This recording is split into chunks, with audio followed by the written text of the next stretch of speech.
Lots to discuss. Let's bring in American-born Viscountess Hinchingbrooke, Julie Montagu, to offer some perspective from across the pond. Thank you so much for joining us. First of all, the royal family faced quite a bit of pressure to finally address Meghan and Harry's allegations over race and mental health. So what are your thoughts on their statement? Was it enough, or do you think folks would like to hear more from the palace? I think that of course, there was this pressure for them to release the statement, but as we know, they were waiting to release it until it aired over here in the UK, which wasn't until Monday night. So we didn't see the full interview until Monday night, and then they released their statement yesterday. I think there's a couple of things to look at this statement there. I mean, it doesn't surprise me that it was short and right to the point, but if I compare that statement to the statement that Buckingham Palace released a week ago about the claims of bullying against Meghan, and they said that we are very concerned about these claims. Compare that to the statement that they put out yesterday saying they're concerned. So when you look at the different languages, they're very concerned about the bullying, but they're just concerned about the claims that Harry and Meghan had made.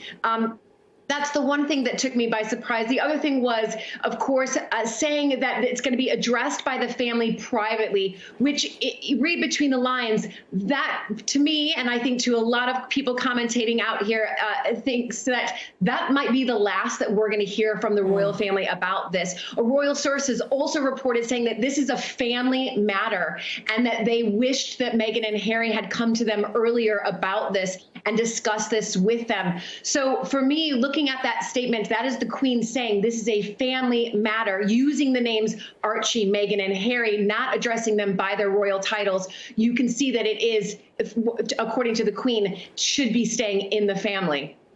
I think their argument to some of that, though, would be that they did come forward, even so much so that Meghan says she came forward when she was having suicidal thoughts.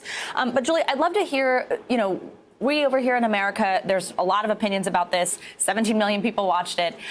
We want to know what's going on the ground there. There's been this outpouring of sympathy for Harry and Meghan here. An American queen of sorts that we look to, Beyonce, even updated her website overnight, thanking Meghan for her courage and leadership.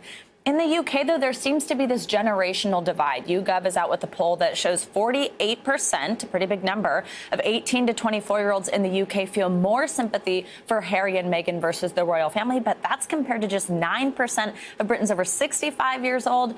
What does this tell you about any long-lasting impact this might have on the monarchy? If this younger generation's coming up and that's how they feel, does it mean anything? Here's what it really means. Obviously, there's a generational divide, number one, but you must remember that the monarchy, the royal family, has been around for over 1,000 years and is littered, and I mean littered, with scandal and controversy. So you can go back to Henry VIII. He beheaded 2 of his wives. Queen Elizabeth I killed her own cousin, or had her own cousin, Queen Mary of Scots, murdered. King Charles I was executed by Parliament, and the monarchy still survived. So when you hear about, I think over here, when people hear that America is saying, oh, the monarchy is this is the end of the monarchy, I don't think it's the end of the monarchy, and I don't think anybody over here thinks it's the end of the monarchy either. They've survived what I've just listed before. They're going to continue to survive. That is the royal family. It's littered with scandal. Viscountess Hinchingbrooke, Julie Montagu, thank you so much for being on this morning. We really appreciate it. Thanks so much for having me. Thanks.